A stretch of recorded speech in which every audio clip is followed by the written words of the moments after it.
People always try to take advantage of you, and they will always want to buy cheap, but you have to stand for what you do. This is A Smaller Life, a podcast about making more conscious and more ethical choices within our crafts. Hosted by me, Saskia de Feiter. I'm a small business owner who wants to grow by going smaller. Together with local makers, I make tools, yarns, and accessories for knitters that want to buy less, buy better, make more, and make it last, keeping away the overwhelm and all the ridiculousness of over-consuming within our crafts. In the podcast, I endeavor to answer the question we ask ourselves before we start a project. What do we buy? Where do we buy? Who do we buy from? Or don't we buy at all, but use what we already have? Because when you think about what you do, you take more time and end up with less of everything. As a result, you'll get a smaller life.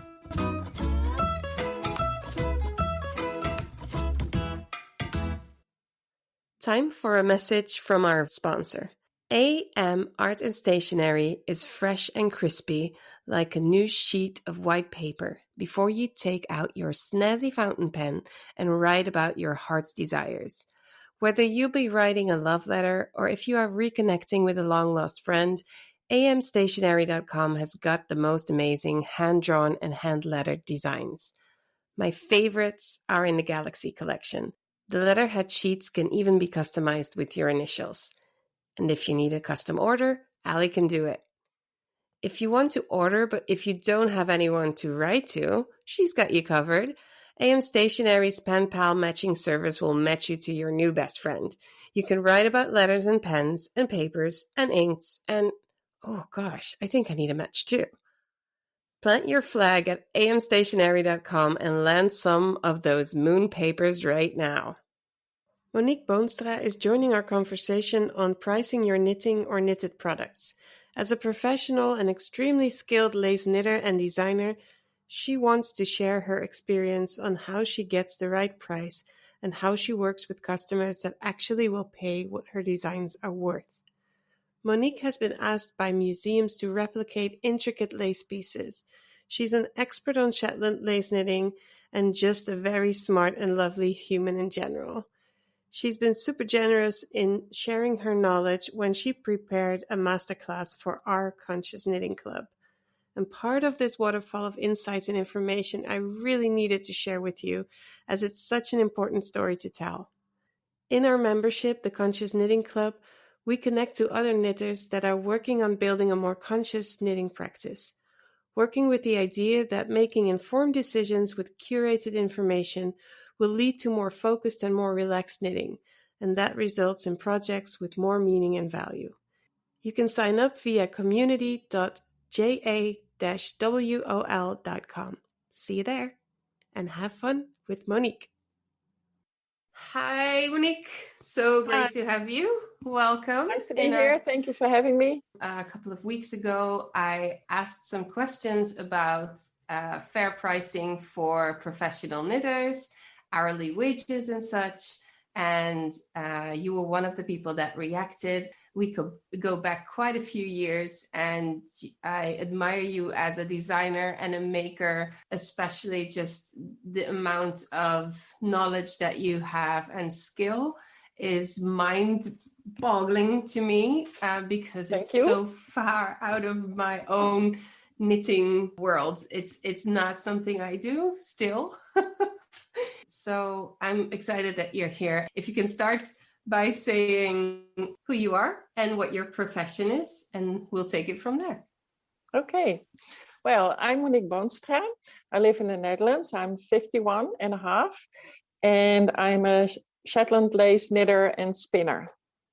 And it was great to be invited. I reacted to your post because I wanted to make it my sort of battle to fight the stereotypes that people have about knitting, and especially wages in knitting.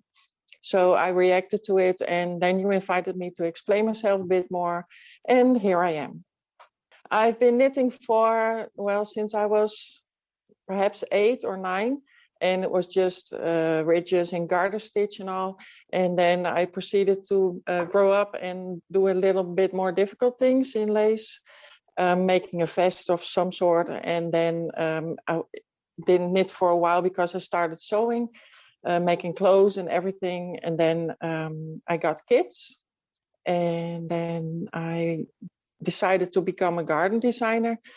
And I did that for a while, and I must say I'm still having benefits from that, because I was a starter entrepreneur, and I was able via the Chamber of Commerce to do some events as a participant, not as a teacher, and learn things about being an entrepreneur. And the main thing I learned was, just like Revelry later, to make a double administration. So when the computer is down, I can still look up things.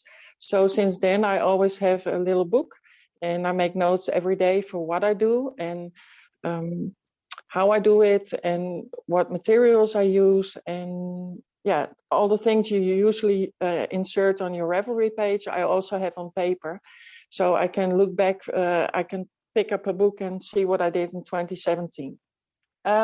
Then I started to make things with knitting, and people liked it. And the teacher of one of my sons asked me to make something for her, a cowl, because the cowl I gifted her was taken by her daughter, and she wanted one for herself. So she said, "I will pay you for that." And I thought, oh my God, what do I have to ask? As usual, most people say, oh, just give me the price of the yarn, and I'm having fun. So that's it. And that was my first transaction in the knitting world. But I thought there must be a better way, because usually you never get paid for the amount of work you do. And I can never prove how many hours I've been working on it. I can suck on my thumb and put my feet up and charge and charge and charge without doing anything. And because the people that get the knitting usually don't knit for themselves, they don't have no clue how much time it took to make it. So my dear friend Angelique from the Wolhemel, she asked me to knit her shawl. And by then, the first Stitch and Bitch in Holland was an event. And I went there and I got familiar with lace knitting and fine lace knitting and yarns that I've never seen before. And when she asked me to knit that shawl, she paid me in wool. And that was fine by me, because, again, I got something new that nobody else had yet. And then a bit later, I got familiar with the Absolute shawls. They had a very old book, and I was searching on Ravelry, and I got it. It's called Pitsili Set Kukeriat, and it's got the oldest patterns in Shetland in Estonian knitting on paper, and I had a field day. But what I read with Google Translate is that the Estonian knitters invented nubs so they could use more yarn in a shawl, and then it got weighed and they were priced accordingly. Wow. So the more nubs, the more yarn, the more you got paid. And Can you explain what a nub is? Oh, a nub. A nub is a little bubble. Oh, I haven't got an example here. It's fine. It's just okay. It's like a bit more stitches in one stitch. So you get 9 loops, or sometimes 11 or 13 loops in one stitch. And one loop can be up to 1.5 centimeters. So in one nub, 8 centimeters. And when you have 100 nubs, that's 80 centimeters. And I have made a shawl and it had more than 1,200 nubs. So I got paid more. So I thought, when I start my business in 2009, that is the way to go. I cannot prove how many hours I've worked on it, but I can prove by putting it on a scale to see how many yards of meters of yarn I've used. And when I put a price to that, perhaps somebody will pay. And they did. Anyway, then I had to think, what will be the rate? And then I thought, there are several techniques, I have to have several rates. So I have rate 1, that's knit row, purl row with lace. Then I have rate 2, which is knit row, purl row with beads or knobs.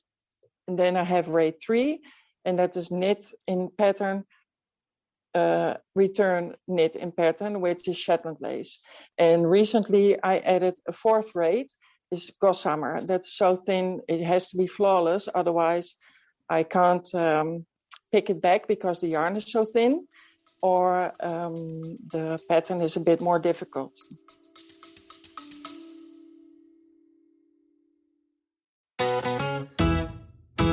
Hello, friends. I just want to say something to you quickly. So if you're liking the podcast, if you're liking what I'm talking about, consider joining the mailing list. I have bi-weekly updates on the podcast and or business insights and tips. The occasional exercise to get you ahead. If you want to actually talk to other business owners about the things that I talk about here on the podcast, why not become a Yavol community member for as little as €8.50 a month? That's like buying me coffee and a croissant. But don't do it for me though. Do it for yourself, because I promise that you will get something out of it, either the emails and or the community. So you can either go to the show notes or sign up through yavol.myflowdesk.com/patternshift. I hope you'll join us.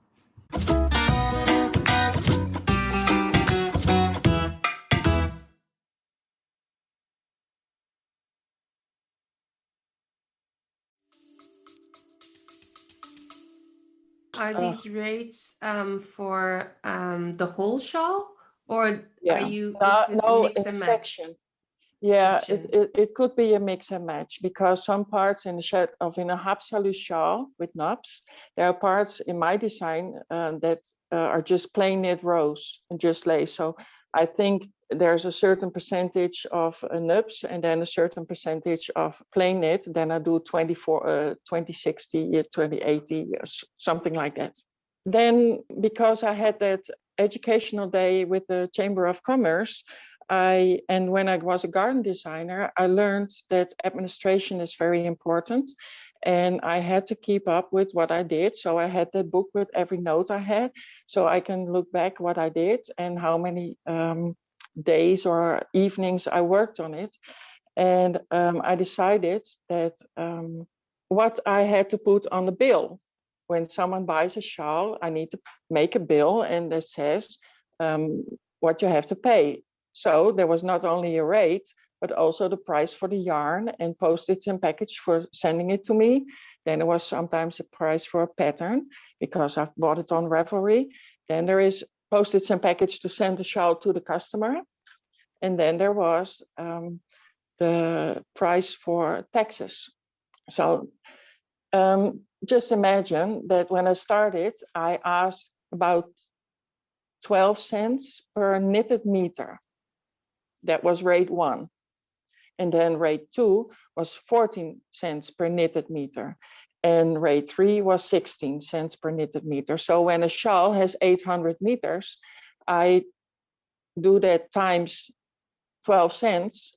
And that is what I charge the people for my knitting, instead of an hourly rate of $10, because it might be 300 hours, then it will be very expensive and nobody will pay that. But the thing is, when I knit the same shawl in a different yarn, the price will be different too. So when I knit a shawl in sock yarn, the price will be cheaper, because sock yarn is thicker, fatter, I don't know, bulkier. And so you get length quicker. When I knit with gossamer, I can knit 20 rows and I've only got 3 centimeters. But with sock yarn, it's already 12 centimeters. So you get length quicker. So therefore, the sock yarn shawl is cheaper than the gossamer shawl. Then I was in the car with my son driving home, listened to BNR Radio, which is a business radio channel in Holland.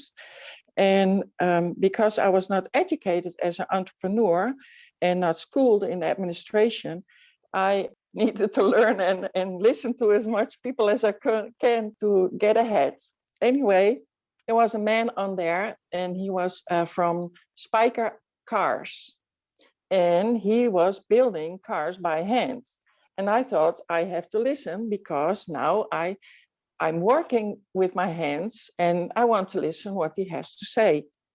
Luckily, it was a very good interviewer because he asked, Anne, how do you decide on the price? And the answer was, it depends on how many cars I can make a year. So that was my goal. How many shawls can I make in a year? And apparently it's 18 sometimes, or sometimes 2, because, life happens. And then I decided that was a good guideline. And the sad thing was, I didn't raise my rates every year. So my rates were stable for the first 5 years because I didn't have many commissions. And the commissions came because I was very busy with social media. That's a very important thing because I didn't have a shop. I didn't have a web shop. It was only Ravelry and my blog. And back in 2006, when I started, I did a lot of networking by visiting other people's blogs and always left a comment. So I wasn't aware of it then, but people got to know me. They got to know my work. They visited my blog. So in the end, I got a whole network of people visiting me, knowing me, and linking my name to lace. So people started calling me the mistress of lace, the queen of lace. And I never call myself that. But anyway, because of that blog, people started talking from, oh, she makes such nice things. And people I didn't even know came to me and asked me if I could knit them a shawl. And because social media was limited to blogging and I believe I had Twitter already and Ravelry, I didn't spend much time on the internet. People came to me. I didn't have to ask for a commission. And because I wrote about the commissions I got on my blog, other people thought, hey, I want that too. And then I was invited to teach by Jeanette and de Breidagen and the Handwerkbeurs in Zwolle. And then you meet other makers and potential customers. But sadly, the thing is, when you see something that's knitted and you talk to a knitter, the first thing they think, oh, I can do that myself. Yeah. So that's one lost customer. But the thing is, they might know someone who isn't a knitter. And then they talk. I saw Monique, and a highlight of one of my events was that I was in the crowd before the entrance, and I'm pretty tall, so I stand out anyway, but I'm rarely on internet with my face. And back then, not even with my face. So they knew me, they saw my work, they knew about it, and I was standing behind 2 women, and they said, you have to go to the stand by Monique. She has such lovely lace. And I thought, you should know that I'm right behind you. And this was not the only time that happened. There were people that told me, we were in a crowd, and I thought, you have to go to see Monique. And they came and told me. It's so funny also because, I don't know, but lace is has a specific look to it. And you might connect it with another type of person because they saw you inside the fair, but you also ride a motorcycle. So you're not the kind of typical person that people would connect to lace. Mm-hmm. So that's a very tall girl from 1,88 meter or 6'2" that handles very fine needles and even finer yarn. So the thing that I wanted to tell you most about was not only that I don't think it's wise when you start a business to let people take advantage of your enthusiasm. because you like it, you want to do it, and that's okay. And that should be a part of starting a business, but you have to be smart about it too. And because I had a gardening design business twice before that, I was the first entrepreneur in my family. So I had no help from anyone else at first, but my family always promoted me anywhere.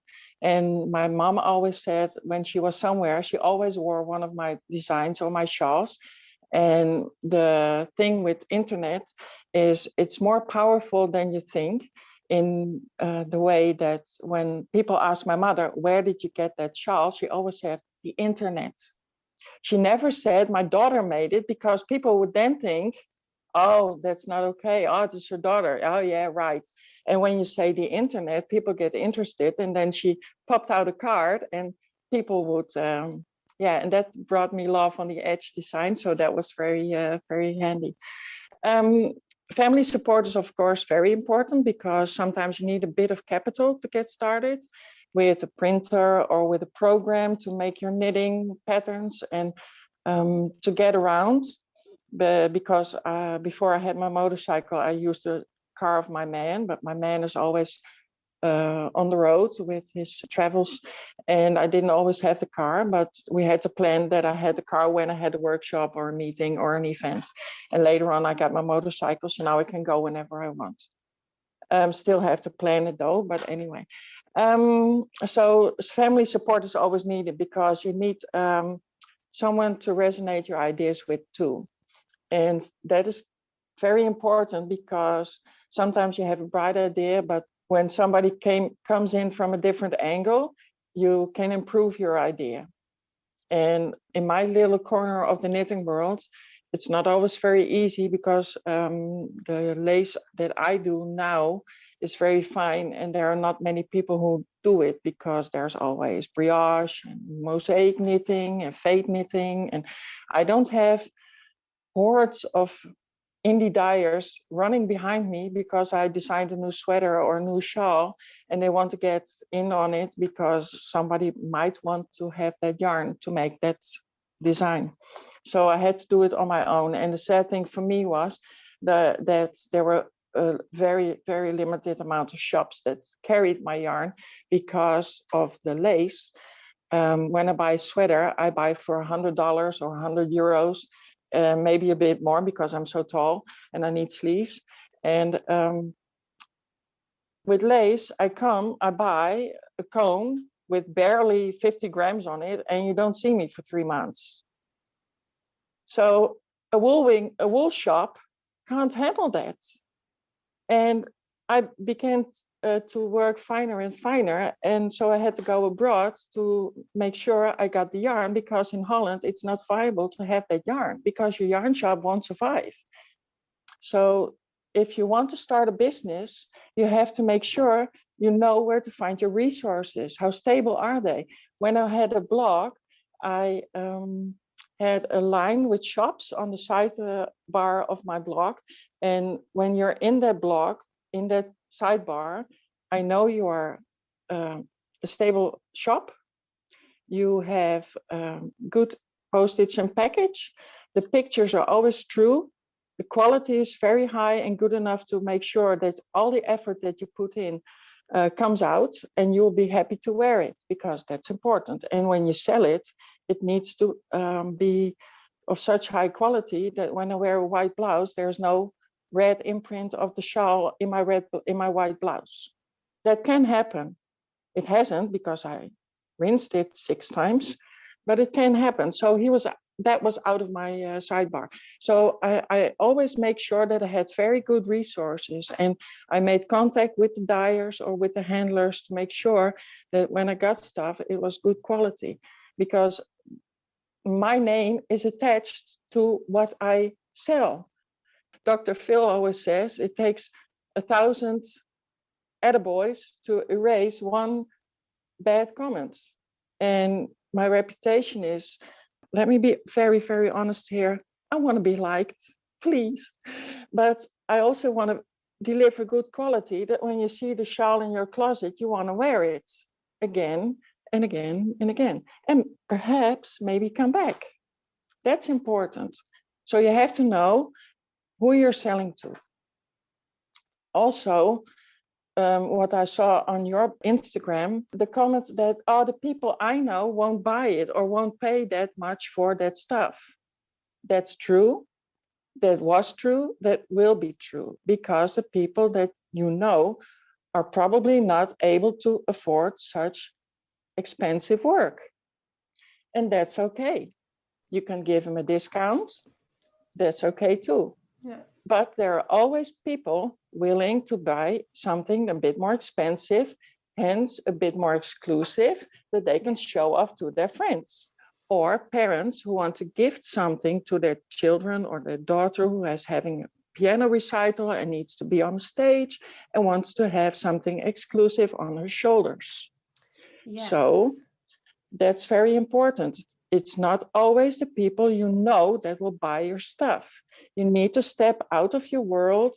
And I did adverts in Braille magazine, or people asked me when I was at the Braille event, van, can I have your number for my magazine and I will call you and we talk later.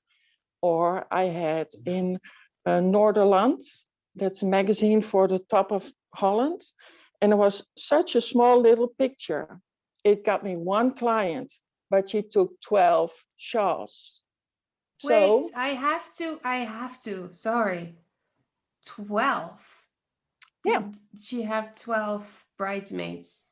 No, she just wanted shawls. She bought yarn at Wilbertshouten. She went over the dike, over the Afsluitdijk. Yeah. She bought yarn, sent it to me. I knit her shawl. She wears a shawl. Oh, I love these stories. I'll shut up again. Yeah. And then, as I told recently, I'm very camera shy. I was asked, again, not promoting myself or getting in the way of someone, by the dear Andrea van Fruity Knitting. She asked me because she had an item on lace and she found my name and she asked me if I wanted to do an interview. I was scared to death, just like I am now, and out of breath. Anyway, I couldn't sleep for weeks. I was well prepared. I had all my stuff around. I was very worried. It was a warm day. And it brought me so much. It brought me again one client, and I'm at the 8th shawl now. And that's also number 100 on my commission. I checked yesterday, and I've done 100 commissions so far. But it took me 13 years. So not to toot my own horn, but it's when this shawl is done, it will be 79 kilometers of yarn I worked on commission. Oh, that's and that's amazing. Apart from all my private projects. That's amazing. Well done, Monique. It's amazing what 2 fine little needles and a bit of yarn can bring. I'm still amazed myself because I went to Shetland. I taught on Shetland. I've been to Belgium. I've been to Rotterdam. I've been to Groningen. I've been to Veendam. I've been to North Holland. I've been everywhere. It's been so much fun. And I always have to remind myself, because I was aware of it back in 2015, that I was riding a wave and I was on top of the wave because I spent so much time, and I always explained it to people because my husband is always away from work, from home for work. He's an international truck driver. And back then he was always gone for 2 weeks at a time. So I might as well do something fun on the couch and knit myself a nice shawl. And because I had so much time, I'm not a quick knitter, I just knit a lot. And that got me on top of that wave. And I was asked to teach, and I did well, apparently, because I got asked a lot. And in the best year, I got more than 9 workshops in 1 year. So that was at least once a month that I got to travel all around the world, my little world. And tell people about lace. And then Ravelry and Facebook and Twitter and Instagram made people aware of other techniques. And since then it has dropped I haven't given a class in years now. And because other techniques are very interesting too, and lace is just slow, but I'm was assured by some people it will last longer, and I'll go with that. And now I've got my own Facebook group. I was very, very, very surprised that no one had started it. But 3 years ago, I started the Fine Shetland Lace group on Facebook, and I've got over 6,000 members. Wow. And I thank the algorithm from Facebook that says, if you like this, you might like that. And people still choose to be a member and look around, and some people are delighted. They say, oh, I finally found someone who does what I do and knows about it, or I want to learn. And I do need to say it's a skill you need to want to learn, because it's not easy.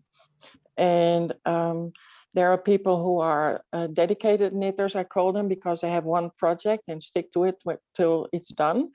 And there are people like me who have 14 projects on the needles, who just might one get done, and because I have a deadline. And in those 100 commissions, I think I missed 4 deadlines. So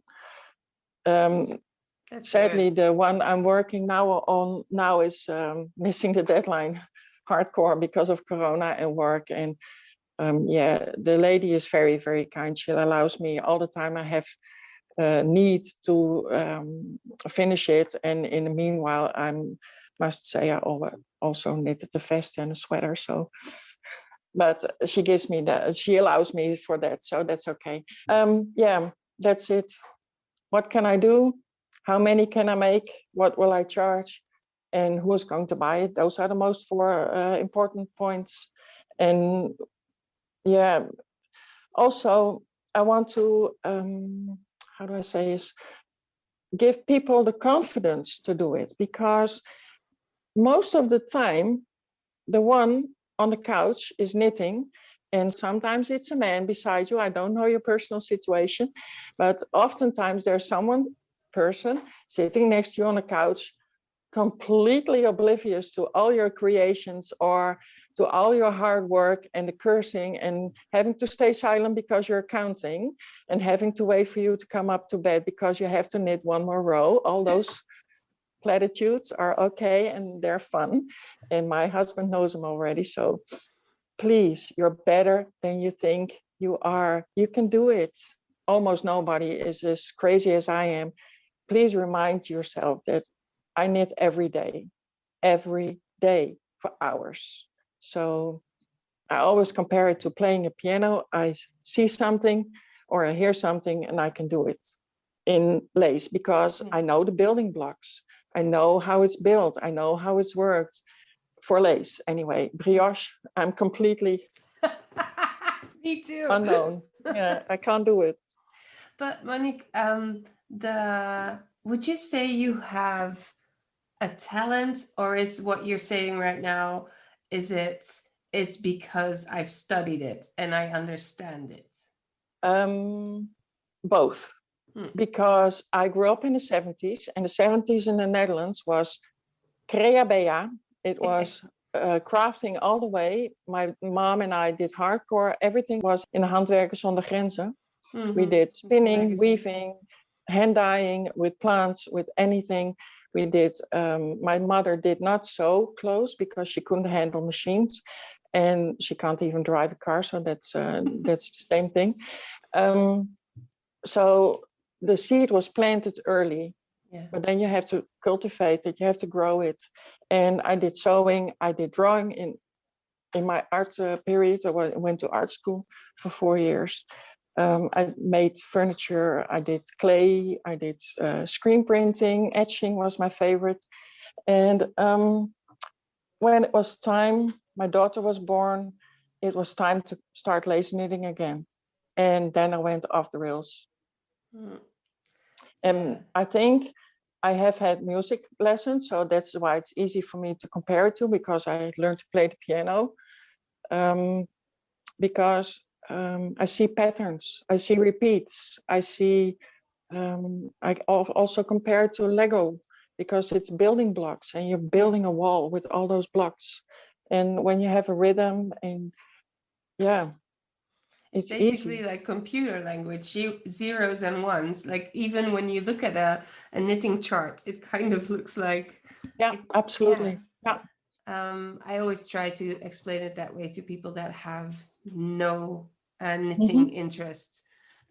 So like music, notes, and computer. Well, the music is the most relevant for me because music has rhythm too. Yeah. And people always, the majority of people sing. The quality, I leave it to them. I can't sing. I want to, I do, but I can't sing.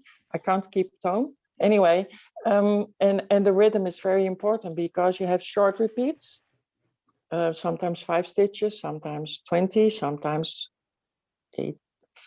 58 in my big shawl.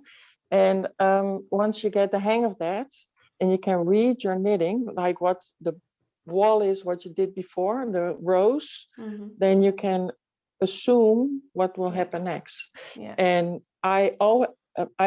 what I said, I do 3-4 hours a day, and on Sunday a bit extra. I have no life. I always go to my grandkids on Monday, and that's it. I work as a mail delivery person 4 times a week. So I get my bit of movement and fresh air, and then I sit down and go knit. And so things are in my head. I recognize them, I see them. I don't even know if I'm on the wrong or the right side because doesn't really matter. You react to what you're seeing. Yeah. So you're reading your stitches basically. Yeah.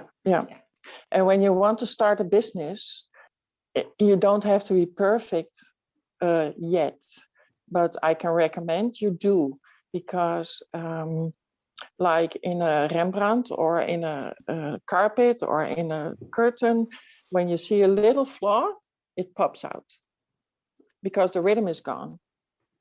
And when you want to knit a sock for a friend, that might be okay.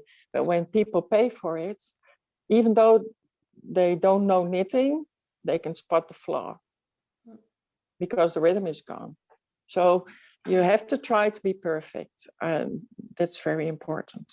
I think that's a really interesting thing, because I've always thought people that even in a kimono and in a Persian rug, there are mistakes there on purpose, because of more spiritual reasons, because there's only one person perfect, and that's certainly not a human. No, I know. But I see what you mean. And especially in lace, but in lace you have no choice, because when you make a mistake, it travels, and it's not just one mistake. You cannot get back to your rhythm. That's probably why I never persevered, because I'm not saying I can't do it. I can if I choose to. If you want to. If I want to, absolutely, yes. And a little bit curious also about those customers and those commissions, because you have to find them from without the knitting world. So the people that follow you are basically, it's a wide group of people, because you design knitting patterns for knitters and you take commissions. So you already told us a little bit about the advertising. I'm so curious. Is there a kind of person that buys a lace shawl? Is it at a certain age? Are they all brides? No. The lady that took that 12 shawls, she was a regular customer in a knitting store because she already could knit. But I was a bit quicker, and I've done complicated things, and I've done things that I thought, this is just plain rose, please. Yeah. But she wanted it, and even though I sometimes try to stop her, so from please, I'm not trying to be rude, but you can do it yourself. You're a good knitter. Yeah. But she wanted my name attached to it. Oh, wow. And via Angelique van de Wolhemel, she knew someone who was going to be married, and she recommended me because I was already knitting finer yarns. So I was able to knit her a Shetland shawl. And I think the most important thing was that I could keep my deadlines. Because for Niek van de Zeven Katten, she wanted to get married and she didn't have the time to knit the shawl. Right. And she wanted a certain type of shawl. And I only had 3 weeks. And I did it. Yeah. And it was the dragon shawl. It was very complicated, Oh, 19 sets beautiful of one. different type of stitches. Yeah. But I was fascinated because I wanted to meet the deadline. Yeah. And I can't recommend it. Then you have to know your skills and your time and your confidence in from what can I do. And it resulted that I got a commission to knit an apron for the museum in Friesland. Yeah. Gineke was the curator there, and Laurette recommended me, or something happened without me, because I'm sometimes a copycat. Like I told, when I see something, oftentimes I can make it, and I did. Yeah, that's so amazing. I think you definitely have a gift, but you're also a very hard worker, and you're very Dutch in a way that you're like, let's just get to work, and I want to fix this. I want to see how this works, and but it's also to grow as a knitter, because you want to see if you can do it. Yeah. Like I know you're a skier or a snowboarder. You want to take that hill. You want to see if you can do it. And the feeling you get from, I did it. And then payment is not important anymore, because you get a good feeling of something you finished, and then you get nice comments. That's what I want to add. Social media is now very, very important. So now a lot of things need to be on social media for you to get customers. People don't know because they are bored, or they want to see something unique, and they go on Instagram and they click or on Pinterest, and then they find you. And like Irina in America, she found me, and she's my best test knitter. Along with Monique, she sells yarn, and then you meet most awesome people, and they tell people. And I got the customer in America too. I got to knit a shawl for June Hyatt. She's a very famous knitter and book writer. She wrote a sort of knitting Bible with all stitches she knew. I think that amazes me most, that knitters ask you to knit them things, but at the same time, it shouldn't amaze me, because I'm that kind of person. I'm not knitting. Yeah, but the thing I did most commissions were also for shops, because like I said, I made my deadline. They got a new yarn. Lace was hot. And they asked me, I've knit for, when I was on a fair, I could point out the shops, and they had my shawls on display. And because I must say, accentuate this too, I'm not tied to a yarn. I'm not tied to a needle. No Knit Pro or Lana Grossa or something. I only work with those. I only work with Lana Grossa, but that's me. It's not said that it can't be bamboo or carbon or anything else. And because I'm yarn free, I can choose whatever I want. And when someone in a shop asks me to knit with her a Rowan, that's okay. And when you ask me to knit with Cowgirl Blues, that's okay too. They don't clash, and I still get a nice design. So would you say, I think all these techniques, right, in the knitting world, I started my blog, Sas Knits It Again, almost at the same time as yours, I think. So we go back all that time, and we've seen in that time like peaks of trends. And I think it was a beginner, there was a group and they started knitting, and then they figured out that people in America were using circular needles, so we were all circulars, and then we were all moving, not you, I know, not you. And then we all moved our yarn to the left side. Not me either. You did? No, No. you didn't. But it was trend after trend after trend, and then we got the chunky knits, and then we got the color challenge, and then we got the Speckles. what was next?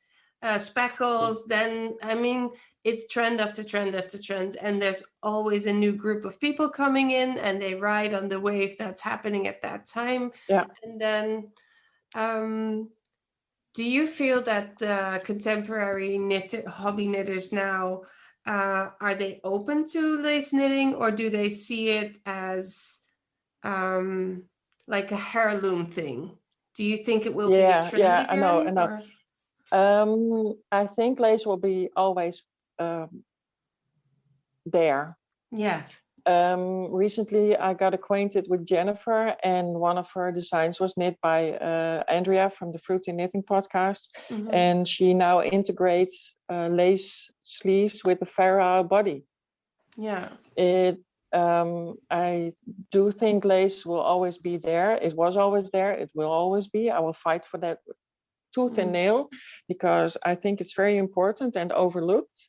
And I have struggled with that fact, and still am struggling, because it's such a broad yet niche corner. And the Addicted to Knitting group on Facebook is 78,000, and the lace knitting is 6,000. So it will always be there, but it's just I think the biggest hurdle is still the yarn shop.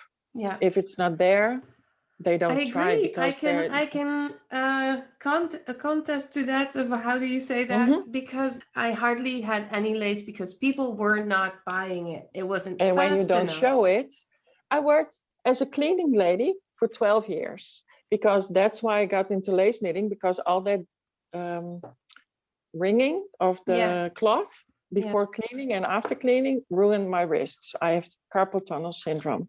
So I could only hold lightweight. My heaviest shawl is 250 gram. So, and that's 180 by 180 or 6 feet square. So the thing is, when you don't show it, people don't know it. When I was a cleaning lady, there was a skirt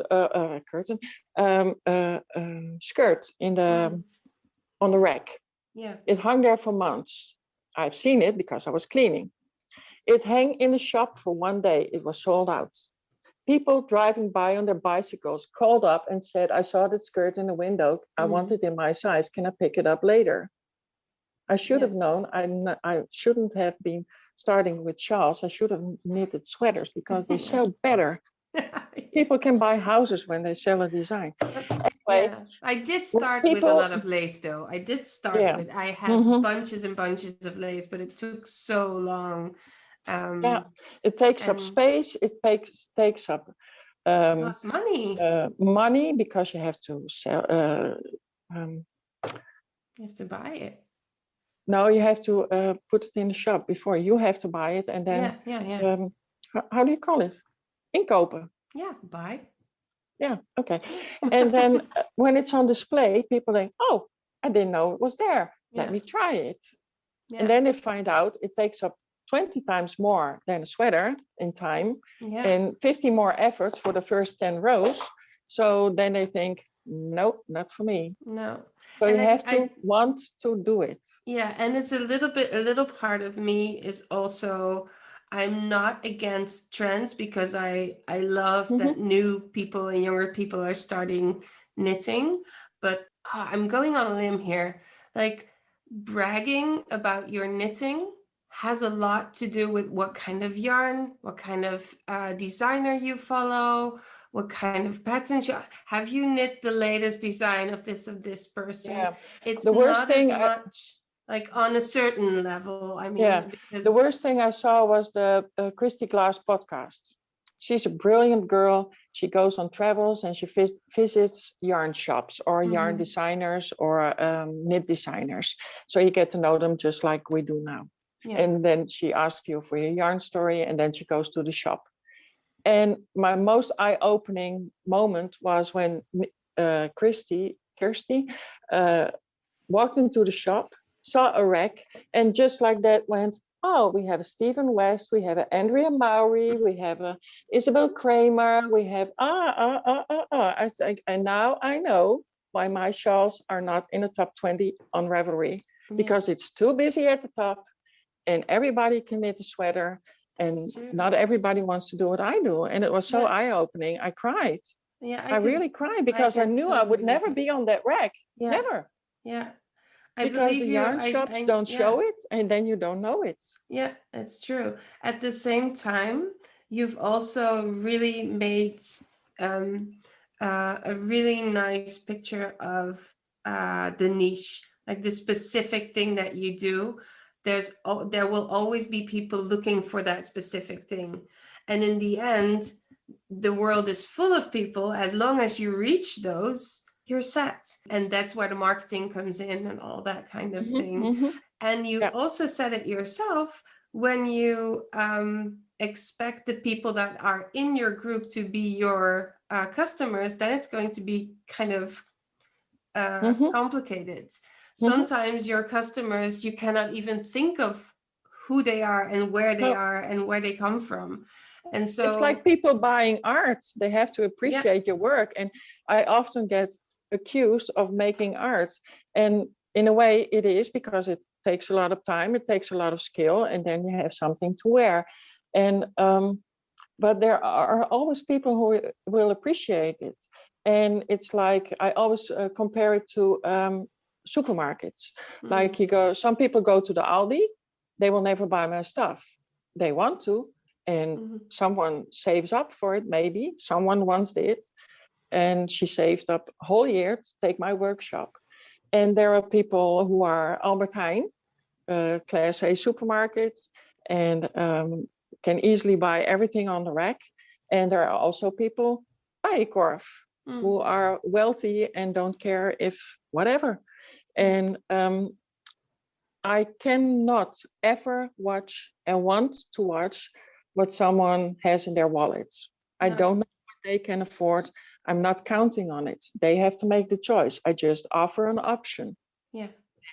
I have the luxury that people come to me, and sometimes I have to advertise.